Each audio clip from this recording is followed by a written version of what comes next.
జై శ్రీరామ్. అందరికీ నమస్కారం అండి. పరిచయ వాక్యమే అవసరం లేని ఒక గొప్ప మహాకావ్యం రామాయణం.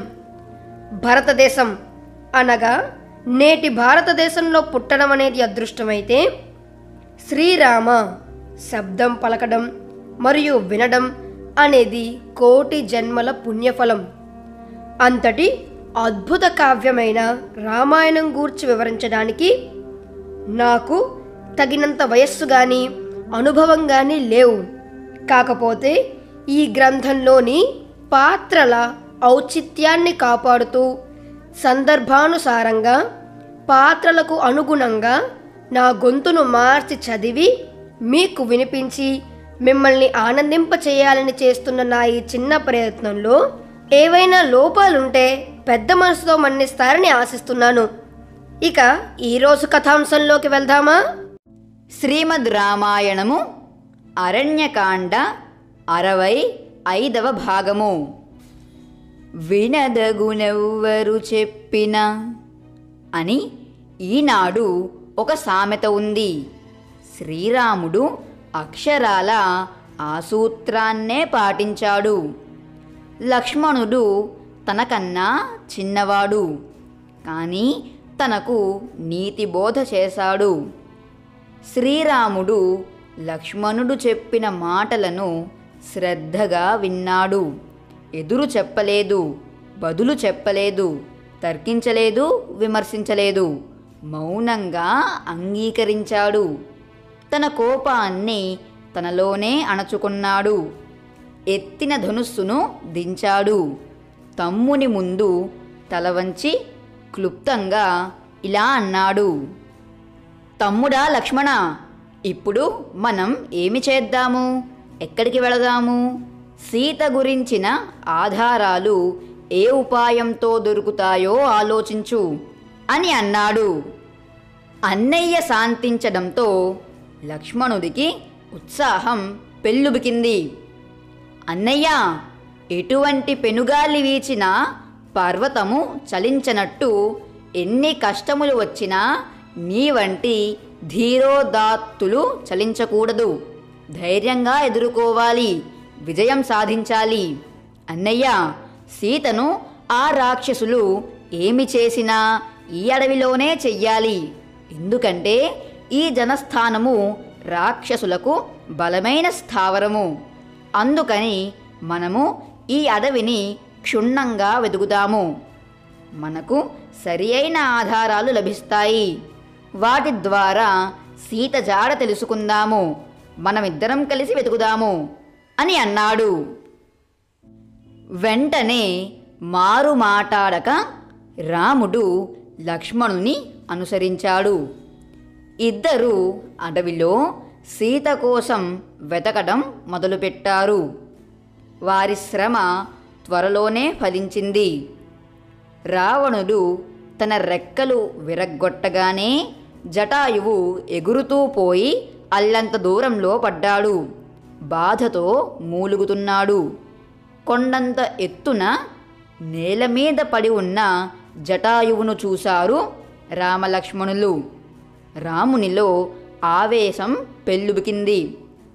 ఆ కొండంత పక్షి కూడా రాక్షసుడేనని అనుకున్నాడు. ఎందుకంటే అంతకు ముందే లేడి రూపంలో ఉన్న మారీచుని సంహరించాడు. ఇప్పుడు వీడు పక్షి రూపంలో ఉన్న రాక్షసుడు అని అనుకున్నాడు. అందుకే విల్లు ఎక్కుపెట్టి అర్ధచంద్ర బాణం సంధించాడు. లక్ష్మణ, అడుగో, సీతను అపహరించి తినివేసిన రాక్షసుడు. సీతను భక్షించి తీరిగ్గా కూర్చుని ఉన్నాడు. వాడిని ఇప్పుడే హతమారుస్తాను అంటూ ఆవేశంతో పలికాడు. దూరం నుండి రాముని మాటలను విన్నాడు జటాయువు. నేను రాక్షసుడిని కాను రామా, నీ తండ్రి స్నేహితుడు జటాయువును. సీత జాడ నాకు తెలుసు అని పెద్దగా అరిచాడు. రామలక్ష్మణులు గబగబా జటాయువు దగ్గరకు వెళ్ళారు. రెక్కలు విరిగి శరీరమంతా రక్తంతో తడిసి ముద్దై ఉన్న జటాయువును చూచారు. జటాయువు అవసాన దశలో ఉన్నాడు. అందుకని పరామర్శలకు తావు ఇవ్వకుండా తనకు తెలిసిన విషయాలు గబగబా చెప్పనారంభించాడు. రామా, లక్ష్మణ, జాగ్రత్తగా వినండి.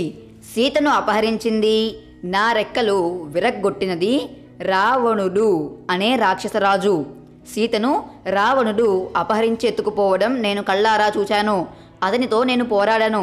అతని రథాన్ని విరగ్గొట్టాను, సారథిని చంపాను, రథానికి కట్టిన గాడిదలను చంపాను, రావణుని కవచం ఛేదించాను.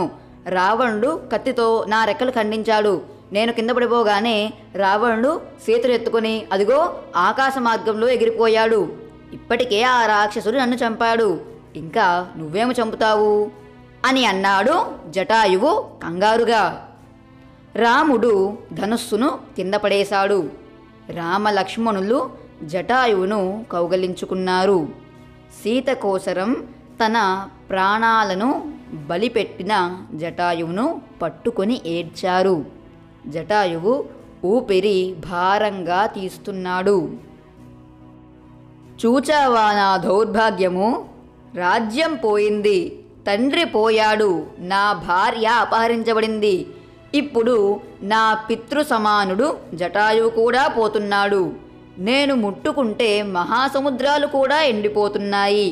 నా వంటి దౌర్భాగ్యుడు ఈ లోకంలో మరొకడు ఉంటాడా అని వలవల ఏడ్చాడు. రాముడు జటాయువును కౌగలించుకొని, నా సీతను ఆ రాక్షసుడు ఎక్కడకు తీసుకువెళ్ళాడు, ఇప్పుడు ఆమె ఎక్కడ ఉంది అని అడిగాడు. శ్రీమద్ రామాయణము అరణ్యకాండ 65వ భాగము సంపూర్ణము. హరి ఓం తత్సత్. అందరికీ ఒక చిన్న విన్నపమండి. మన రెస్పెక్ట్ ఎడ్యుకేషన్ ఛానల్లో వచ్చే రామాయణాన్ని చాలామంది సబ్స్క్రైబ్ చేసుకోకుండానే వింటున్నారు.